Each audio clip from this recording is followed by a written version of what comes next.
irmãos? Vamos continuar a nossa jornada pelo livro do profeta Jonas. Gostaria que os irmãos abrissem suas Bíblias no capítulo de número 3 hoje. Temos só mais 2 capítulos, o de hoje e o próximo, que é o capítulo 4, qual nós iremos encerrar. São 10 versículos, eu peço que os irmãos acompanhem aí a leitura, de acordo com a versão que você tem em mãos. Amém? Jonas, capítulo de número 3. A palavra do Senhor nos diz: Veio a palavra do Senhor segunda vez a Jonas, dizendo: Dispõe-te, vai à grande cidade de Nínive e proclama contra ela a mensagem que eu te digo. Levantou-se, pois, Jonas e foi a Nínive, segundo a palavra do Senhor. Ora, Nínive era cidade muito importante diante de Deus e de 3 dias para percorrê-la. Começou Jonas a percorrer a cidade a caminho de 1 dia e pregava e dizia: ainda 40 dias e Nínive será subvertida. Os ninivitas creram em Deus e proclamaram um jejum e vestiram-se de panos de saco, desde o maior até o menor. Chegou esta notícia ao rei de Nínive. Ele levantou-se do seu trono, tirou de si as vestes reais, cobriu-se de pano de saco, assentou-se sobre a cinza e fez-se proclamar e divulgar em Nínive, por mandado do rei e seus grandes: nem homens, nem animais, nem bois, nem ovelhas provem coisa alguma, nem os levem ao pasto, nem bebam água, mas sejam cobertos de pano de saco, tanto os homens como os animais, e clamarão fortemente a Deus, e se converterão, cada um do seu caminho e da violência que há nas suas mãos. Quem sabe assim se voltará a Deus e se arrependerá e se apartará do furor da sua ira, de sorte que não pereçamos. Viu Deus o que fizeram, como se converteram do seu mau caminho, e Deus se arrependeu do mal que tinha dito que lhes faria e não o fez. Irmãos, aqui creio que é um dos capítulos desse texto mais difíceis de pregar, dada a sua complexidade de leitura e de compreensão. Por isso eu peço bastante a atenção dos irmãos para que a gente possa pegar os pontos essenciais, né? E é incrível porque os textos bíblicos do Antigo Testamento, eles são carregados de curiosidades. E às vezes nós nos apegamos na busca incessante de responder algumas curiosidades bíblicas. E é aí que muitos de nós erramos, pecamos e nos perdemos.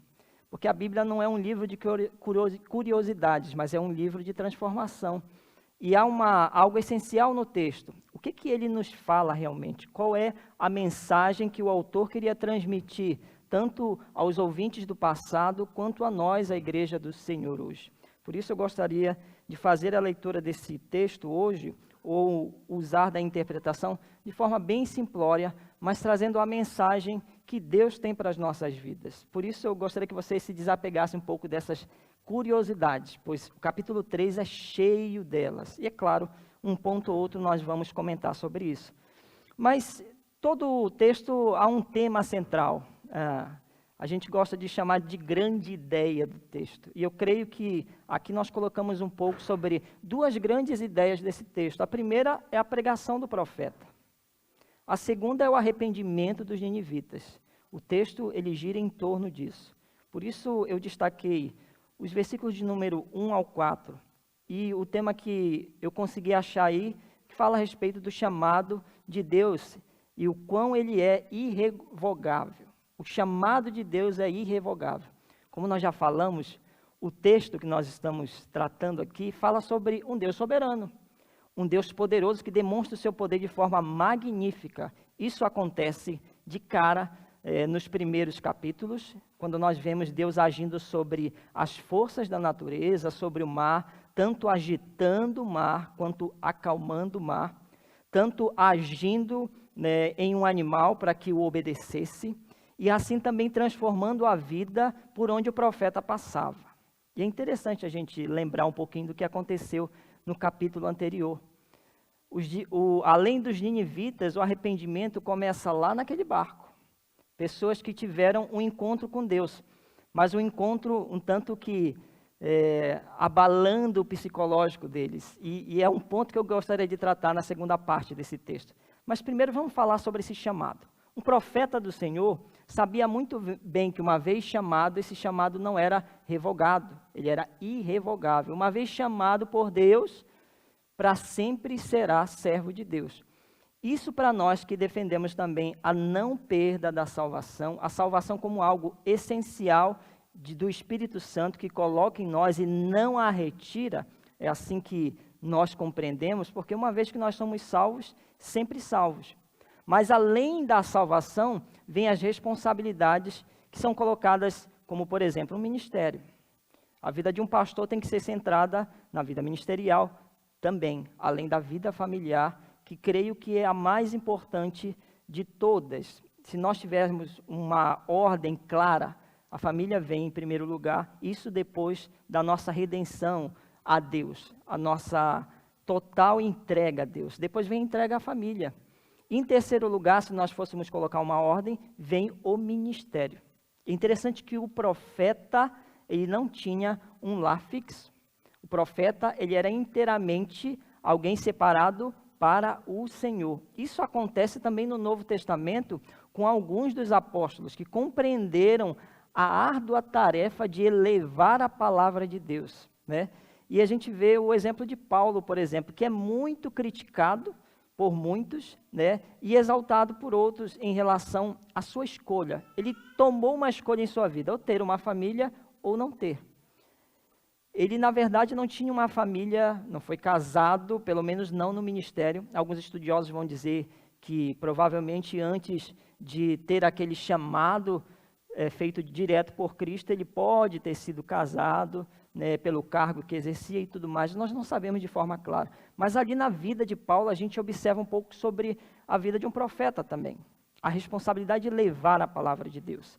E um profeta que tem família, né, alguns se denominam profetas aí, mas em relação a levar a mensagem do Senhor, nós sabemos que a vida pastoral, ela é muito difícil. Por isso eu orei pela vida do pastor, porque nós sabemos quão difícil é levar o ministério pastoral e ainda assim exercer um ministério dentro de casa.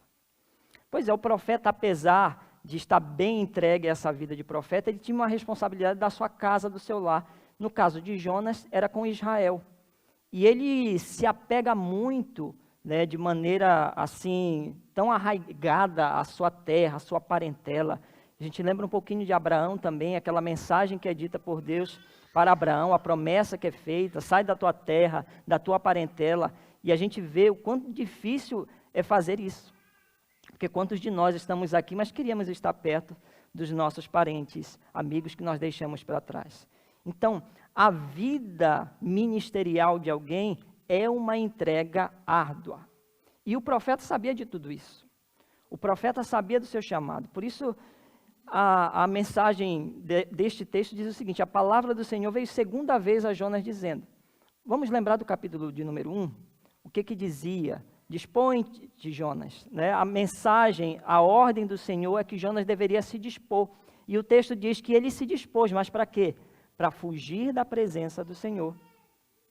E a gente falou um pouquinho sobre essa disposição que muitos de nós temos, de fugir da presença de Deus. Quanto nós somos dispostos para isso? Nossa, há uma disposição em nós para fugir da presença de Deus absurda, irmãos. Alguns se alegram de estar distantes do Senhor, porque acham que a vida com Deus é só cobrança. E quem sabe a religiosidade falsa de hoje transmite muito sobre isso, né? É uma cobrança. São igrejas que têm culto segunda, terça, quarta, quinta, sexta, sábado e domingo. 7 dias da semana dentro de um templo. E dentro de casa não conseguem falar e viver sobre Cristo. Isso é um problema na igreja contemporânea muito grande. Né? Esquecer do seu lar, da sua casa, da sua família. E às vezes a igreja tem tomado posições que têm afastado os próprios crentes do convívio. Mas nós sabemos que nós que somos separados por Cristo, ainda que embarquemos num barco para fugir da presença do Senhor ou da igreja do Senhor, que se trata da noiva de Deus, é importante a gente lembrar disso, porque a igreja do Senhor é a noiva de Cristo. A igreja do Senhor é a noiva de Cristo. E como é que nós podemos dizer que amamos ao Senhor, mas rejeitamos a sua noiva? Absurdo isso. Eu tenho um amigo muito próximo e ele diz, olha, eu te amo, mas não quero nem papo com a sua esposa. Quando ela estiver perto, eu quero estar longe. Isso é absurdo. Certamente eu não teria esta amizade, porque não é uma amizade que me produz algo bom. Porque se alguém me ama, ama a minha esposa. Caso contrário, eu prefiro nem ter amizade. Eu não sei se os irmãos pensam assim. Agora imagine a mentalidade de Deus em relação a isso. Aqueles que dizem, eu amo a Deus, mas rejeito a noiva de Cristo. Não quero estar perto. Consigo congregar dentro de casa, fazer as minhas orações, dizimo lá no meu cofrinho de Gorracuém, lá é meu dízimo, eu coloco lá no meu cofrinho, e de vez em quando eu vou, compro comida para o pobre e tudo mais. Esse tipo de coisa tem crescido no mundo, as igrejas sem paredes, como algumas se denominam, igrejas sem paredes. E é verdade, a crítica é válida. A igreja não é um templo físico, mas é um grupo de pessoas que foi separado e regenerado para adorar ao Senhor. Mas o que isso tem a ver com o nosso texto? Tudo. Afinal de contas, quando nós vamos aplicar para os dias de hoje, a gente precisa ter noção do nosso ministério. Jonas foi irresponsável perante seu ministério com Deus. Ele fugiu da presença do Senhor, mas logo nós vemos um contraste agora nesse texto. Jonas não se dispõe mais para fugir de Deus. Ele se dispõe, segundo o versículo 2, ou melhor dizendo, versículo 3, após a ordem do Senhor que veio a segunda vez. É importante a gente destacar isso. A segunda chance a Jonas. Creio que todos os dias a gente tem 2 chances a mais, 3 chances. Deus continua nos dando chance para servirmos a Ele. Afinal de contas, se estamos vivos, é para quê? Por quê? Por que nós estamos aqui? É uma pergunta muito falada, não só no meio da igreja, mas da filosofia. Afinal de contas, qual é o propósito de eu estar aqui? E existe um propósito. Esse propósito vem de Deus. Se estamos aqui é para servir a Deus. É por Ele e para Ele. Para Ele são todas as coisas, inclusive também as nossas vidas. Agora nós vemos um Jonas arrependido. Por que esse texto fala de arrependimento? Porque eu vejo um profeta arrependido aqui. Ele está arrependido de quê especificamente? De ter fugido de Deus. Ainda nesse momento, Jonas, o arrependimento dele não é completo, isso é verdade. Mas nós podemos ver um profeta arrependido de ter fugido do Senhor, da sua tarefa, da ordem que lhe foi dada. E agora ele se dispõe, versículo 3 diz, levantou-se. Houve uma ação, Esse verbo de ação que é colocado logo no início do versículo 3. Ele agiu, ele levantou-se. Pode ser de forma literal, que ele levantou-se. Alguns vão fazer essa leitura, que após ele ser vomitado, ele levantou e foi direto para Nínive. E um irmão esteve até comentando comigo antes do culto, mas como é que pode, Jonas já chegar em Nínive, uma vez que não tem ali costa de mar, que são rios. O texto ele não fala claramente aonde Jonas foi vomitado. Por isso, essas curiosidades, às vezes, acabam nos atrapalhando do foco. Qual é o foco? Que o profeta foi jogado do ventre daquele peixe para cumprir a sua tarefa. E agora se dispõe, levantou-se, ele agiu. Assim como nós hoje precisamos agir, se não temos agido diante da ordem que Deus tem nos dado. Levantou-se, pois, Jonas e foi a Nínive. Foi cumprir a sua tarefa, segundo a palavra do Senhor. Ele não levantou-se apenas, mas ele foi cumprir algo que não veio do seu coração. É importante ressaltar isso. O nosso coração é enganoso. Até no evangelizar, em muitos momentos nós não queremos ir. Não é uma vontade que nos joga para evangelizar, mas é a vontade soberana de Deus que nos incomoda e acaba nos levando a fazer aquilo que Ele quer. A vontade de Jonas não era ir pregar naquele local. Ainda vejo um Jonas não querendo ir a Nínive por causa dos ninivitas. Ele foi a Nínive porque entendeu seu chamado. E mesmo não querendo ir, ele sabia que a ordem tinha que ser cumprida. Aqui não se trata de uma autoestima, aqui não se trata de disposição íntima, porque certamente ele não queria fazer isso. E no capítulo 4 a gente vai ver o porquê Jonas não queria ir. Mas certamente ele abre mão das suas vontades, do seu querer e se dispõe a fazer a vontade de Deus. Isso deve ser uma realidade nas nossas vidas hoje. Quantas vontades nós não temos, irmãos? São tamanhas, mas muitas delas são massacradas pelo Espírito Santo. São enterradas porque não fazem bem para as nossas vidas e nem da nossa família. Muitas das nossas vontades, do nosso querer, são massacrados pela palavra de Deus. São interrompidos planos nossos até de pecado pelo Espírito Santo quando nos incomoda. E aqui eu vejo um Jonas sendo massacrado pelo Espírito de Deus, dizendo: a tua vontade não é minha vontade, portanto vai e faça a minha vontade. Jonas entende isso e vai, se dispôs, não para fugir, mas agora para cumprir, para pregar o Evangelho. É para isso que ele foi separado. E o texto continua dizendo no versículo 3, ora Nínive era cidade muito importante diante de Deus e de 3 dias para percorrê-la. É outra curiosidade bíblica que nós queremos nos apegar. Afinal de contas, ele percorreu 3 dias aquela cidade ou em um dia? Porque a última parte do versículo diz que, versículo 4, começou Jonas a percorrer a cidade a caminho de um dia. A leitura que nós fazemos é que Jonas percorreu o que deveria percorrer em 3 dias, ele percorreu em um dia. Foi correndo, como foi isso? Na verdade, alguns estudiosos dizem que nós, homens, temos capacidade, e eu falo de homens e mulheres, tá? As mulheres muito mais, porque têm uma resistência física, por incrível que pareça, maior que os homens. Mas um homem comum tem a capacidade de andar, pelo menos caminhar, de 80 a 110 quilômetros. É incrível isso, né? Não sei quem já pôde fazer isso. Mas é incrível, de 80 a 110 quilômetros. É impossível isso em um dia, né? 24 horas. Bom, Jonas fez mais ou menos isso. Só que a cidade não tinha tudo isso de quilômetros. A cidade era bem menor do que isso. Apesar de ser uma grande cidade, a gente não tem na história antiga uma cidade tão grande que chegue a 110 quilômetros. E alguns vão refutar isso dizendo, então Jonas mentiu aqui, ele não percorreu em dia, ele podia ter percorrido antes a cidade. Mas é importante dizer que ele foi pregar, ele não foi passear. Ele não foi apenas caminhar. Ele parava de vila em vila e falava a mensagem que Deus deu para ele. Jonas, o profeta fujão, agora é um profeta que se dispõe. Isso fala muito sobre as nossas vidas ou não? Quando nós queremos fugir de Deus, das tarefas que Deus nos deu, quando queremos fugir dos princípios de Deus e acabamos novamente sendo coagidos pela realidade da vida a fazer a vontade de Deus, porque a vida também é dura. Mas a vida do cristão não é um mar de flores. É importante falar isso porque o que tem sido pregado hoje é o contrário. A vida do cristão sempre vai ser linda, maravilhosa, nós sempre vamos ter dinheiro no bolso, sempre vamos ter prosperidade, não vamos ter problemas familiares porque estamos com Deus. E não é isso. A ideia que Cristo coloca de aflições é clara, no mundo tereis aflições, mas ele nos ensina algo importante, a ter bom ânimo. Né, porque ele venceu o mundo. E é interessante porque essa frase de Cristo não é tenham bom ânimo porque vocês são campeões e vencedores. Né, a gente acaba cantando campeão, vencedor. Mas não é essa a ideia. Se nós temos que ter bom ânimo, é porque quem está dirigindo as nossas vidas é Cristo. É somente por isso.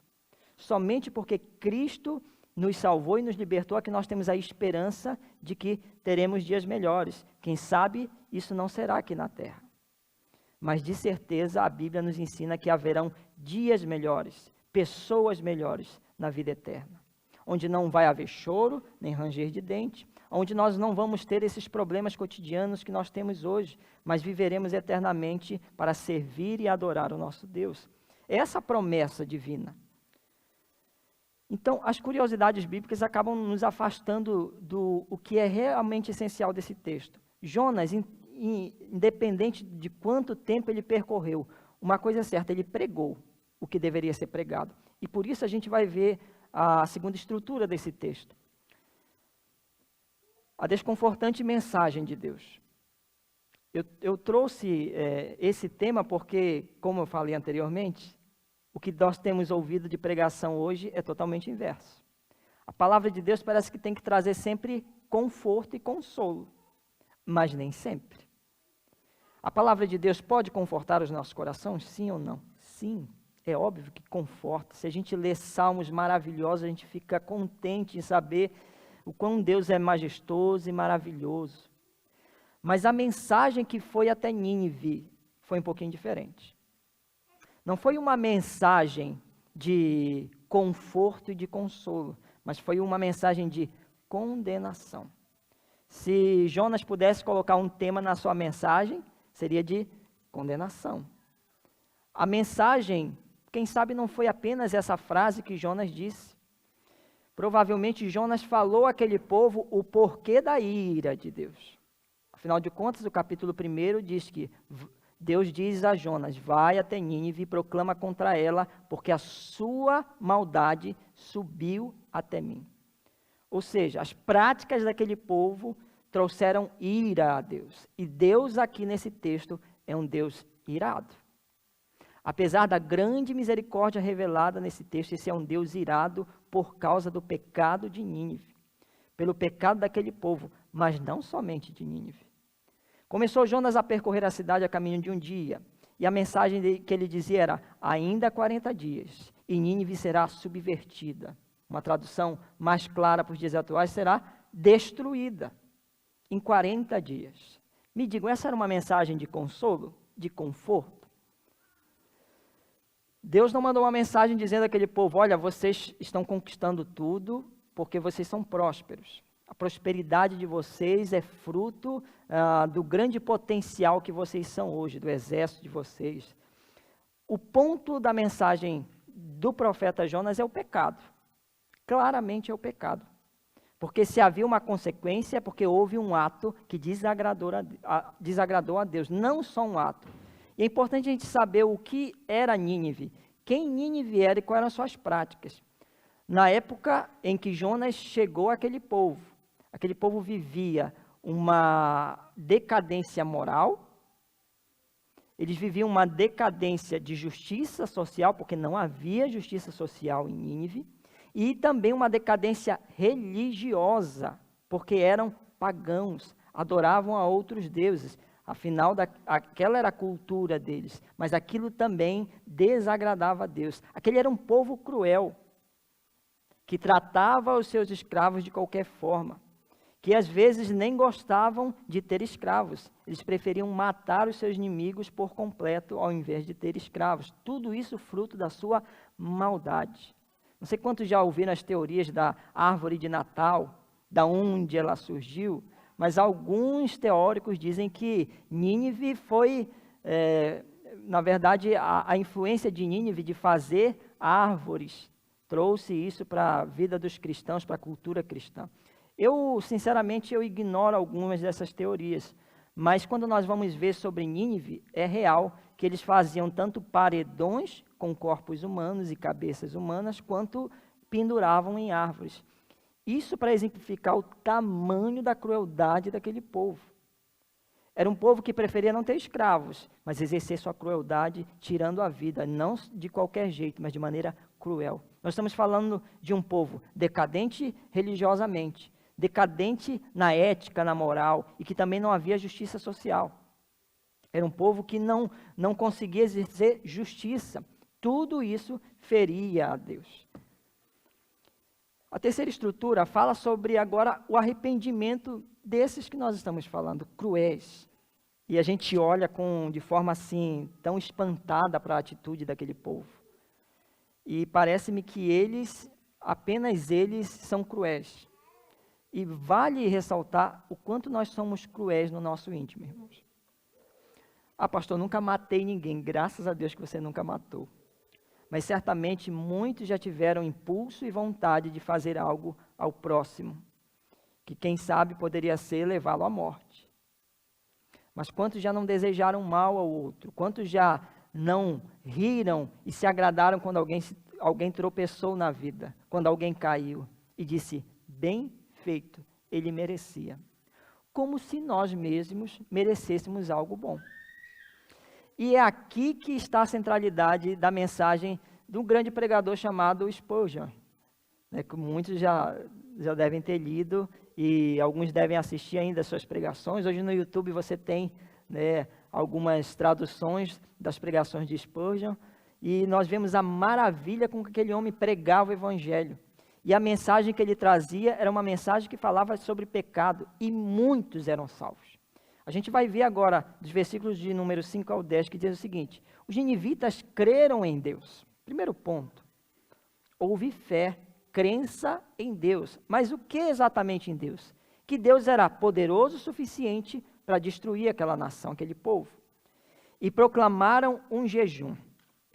Eu tive dificuldade, e ainda tenho dificuldade de encontrar qual é a ordem cronológica desses acontecimentos aqui. Por quê? O que nos parece é que houve um arrependimento primeiramente de quem? Aqui diz dos ninivitas. E proclamaram um jejum e vestiram-se de pano de saco, desde o maior até o menor.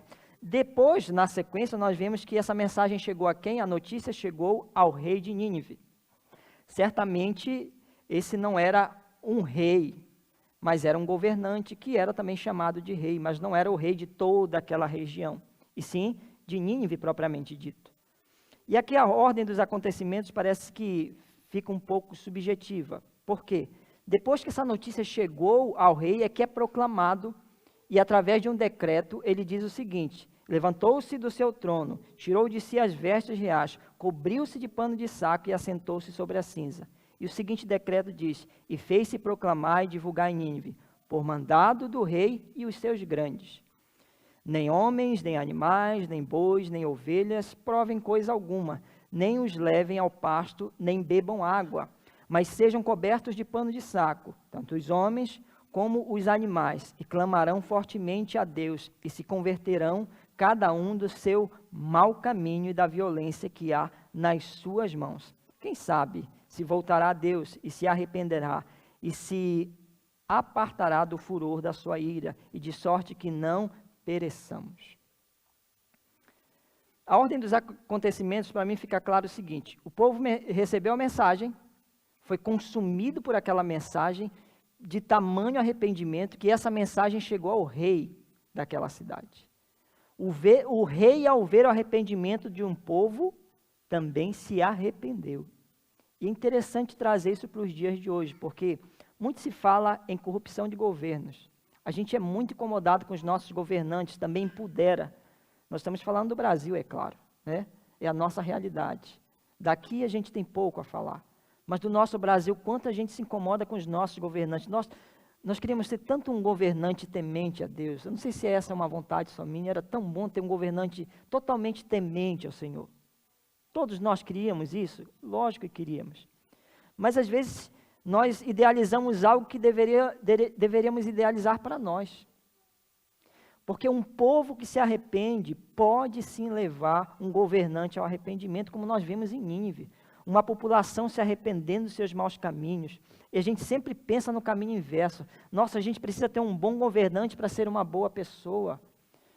E parece que a gente sempre quer fazer o serviço nos outros e não começa em nós.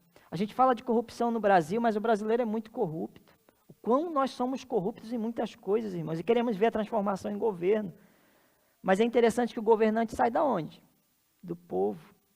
E um povo que não é transformado terá um governante que também não é transformado. Nós devemos ter essa consciência. E aqui nós vemos um exemplo de um povo se arrependendo e agora um rei tomando posicionamento. E após o seu arrependimento, ele faz um decreto dizendo: agora nem homens nem animais vão poder comer nada. Ele fez um jejum e se vestiu de panos de saco. Isso é muito importante. Era um ritual muito importante, que mostrava total arrependimento. E é interessante porque alguns vão dizer: então houve mérito na salvação daquele povo, de não ser destruído. E aqui é um ponto importante da gente falar. Será que estamos falando aqui de um livramento salvífico em relação ao inferno? Ou do livramento do que havia sido dito, que aquela cidade pereceria, seria destruída? É um ponto importante. Será que todos os ninivitas foram salvos, no sentido de que não vão para o inferno ou não foram para o inferno? Isso eu vou deixar para os irmãos. Será? Bom, eu vejo que não de forma clara está se falando sobre a salvação. Porém, Cristo cita os ninivitas, como nós já vemos em outro momento, quando é confrontado pelos fariseus. Quando é confrontado e eles dizem: olha, nós queremos um sinal, queremos ver algum milagre, algum sinal seu. E ele diz: olha, a vocês nada vai ser dado a não ser o sinal de Jonas lá no passado, que passou 3 dias, né, e 3 noites no ventre de um peixe. Assim eu estarei, né, 3 dias, aonde? Nós lembramos da morte de Jesus. 3 dias Jesus passou, como uma canção diz, desacordado. Eu não gosto desse termo porque Cristo morreu. São claras as expressões usadas. Cristo morreu e ressuscitou. Ele não adormeceu. É importante isso também sabermos.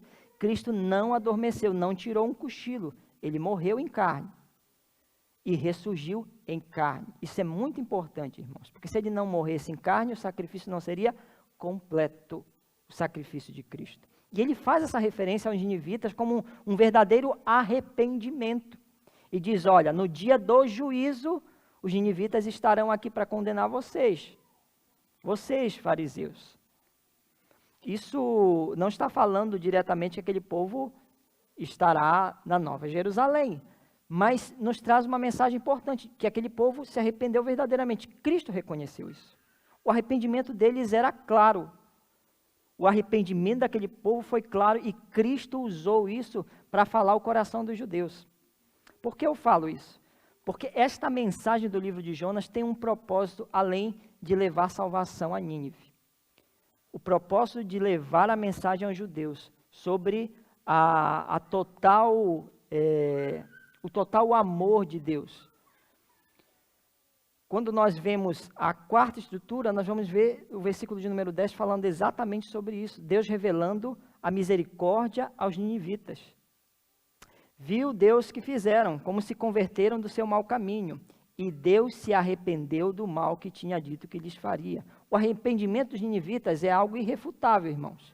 Deus reconhece isso, Cristo reconheceu isso, e o próprio Jonas reconhece isso no capítulo de número 4.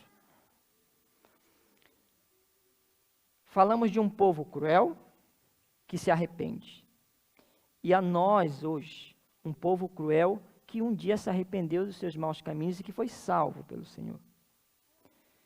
Parece-me que as nossas comparações, quando lemos Jonas, fica só no Jonas. Isso quando nós não queremos nos afastar da pessoa de Jonas, porque ele é um péssimo exemplo.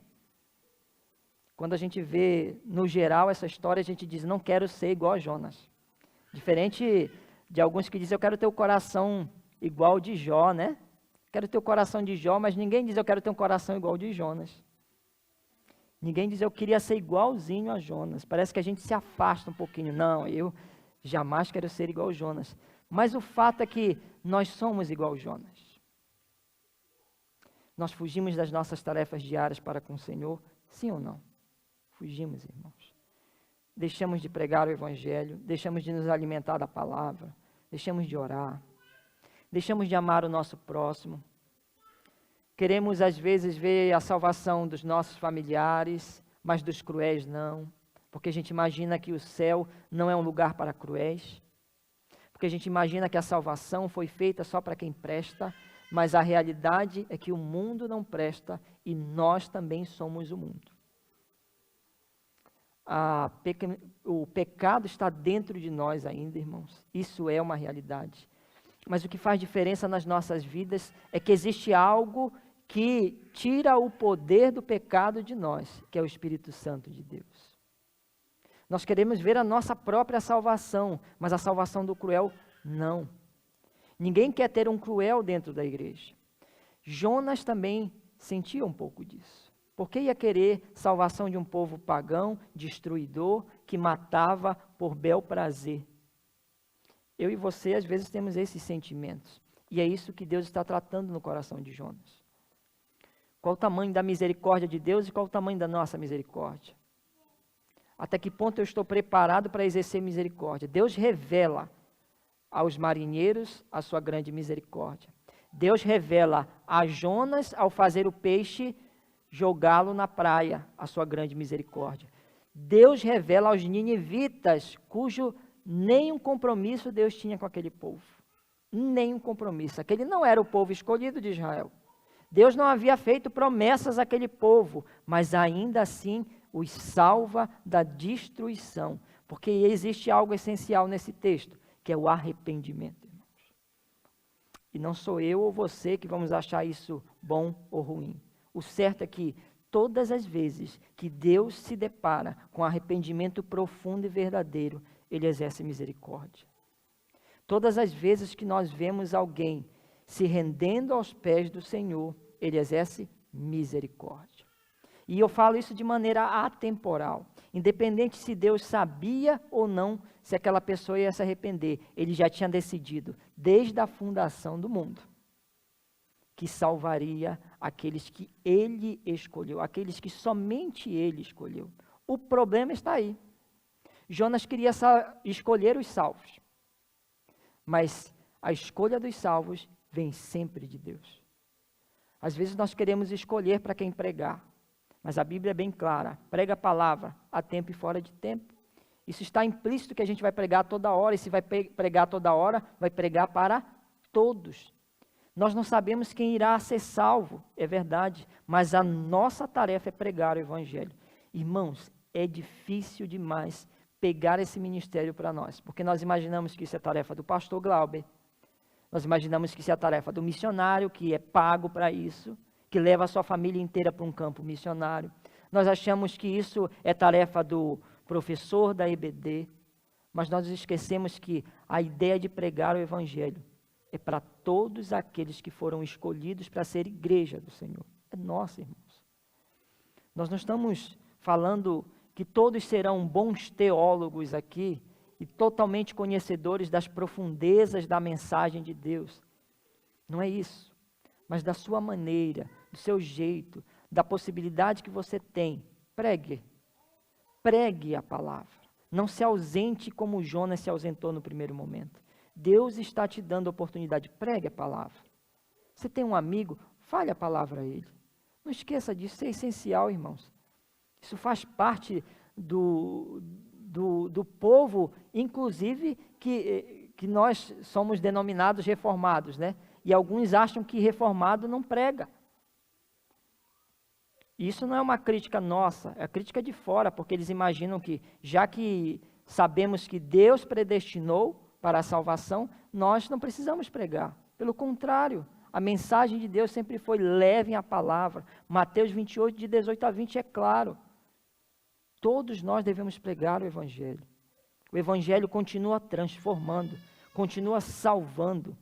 E nós estamos, em muitos momentos, deixando de lado a pregação do Evangelho. Não há outra possibilidade, irmãos, de salvação a não ser pela pregação. A Bíblia também é clara em relação a isso, porque a fé vem pelo ouvir. E ouvir o quê?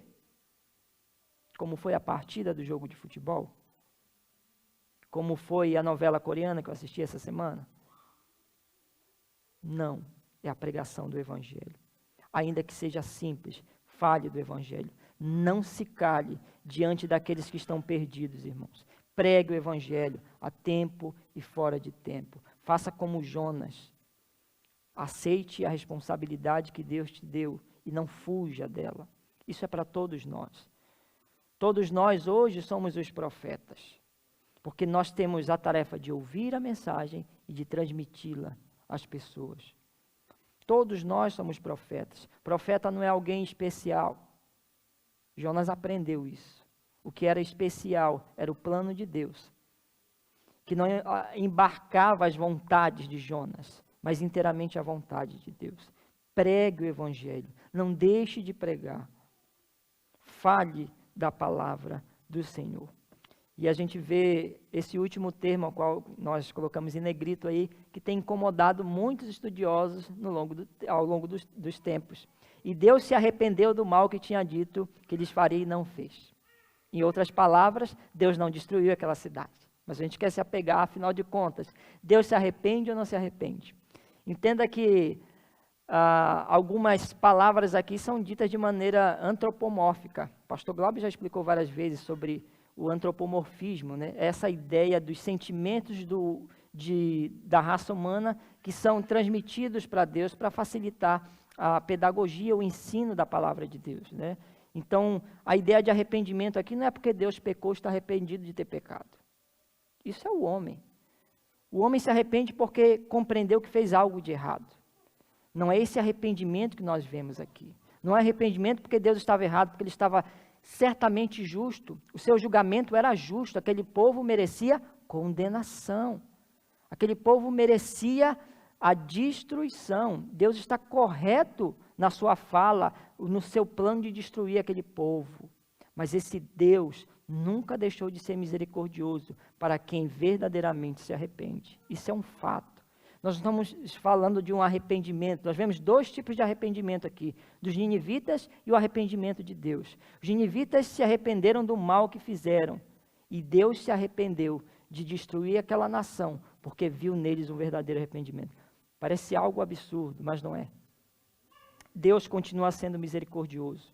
Deus não se arrepende porque é pecador, diferente de nós. Ele apenas exerce misericórdia. Por isso esse termo arrependimento para muitos é algo difícil de ser explicado. Afinal de contas, Deus é imutável. Quando nós falamos da imutabilidade de Deus, quer dizer que Ele não muda, Ele continua sendo bom, perfeito. A perfeição de Deus quer dizer que Ele jamais irá pecar, transgredir a sua própria justiça. Deus sabia tanto disso que não transgrediu a justiça da condenação humana, porque vocês sabem que a raça humana ainda vai ser condenada, certo? Mas que nem todos serão condenados. Deus reveste isso porque Ele é perfeitamente justo. Ele não poderia apenas escolher um povo e dizer, eu quero salvar esse. Havia um problema a ser resolvido, que era o problema do pecado, era o problema da satisfação. Quem poderia satisfazer Deus? Eu? Você?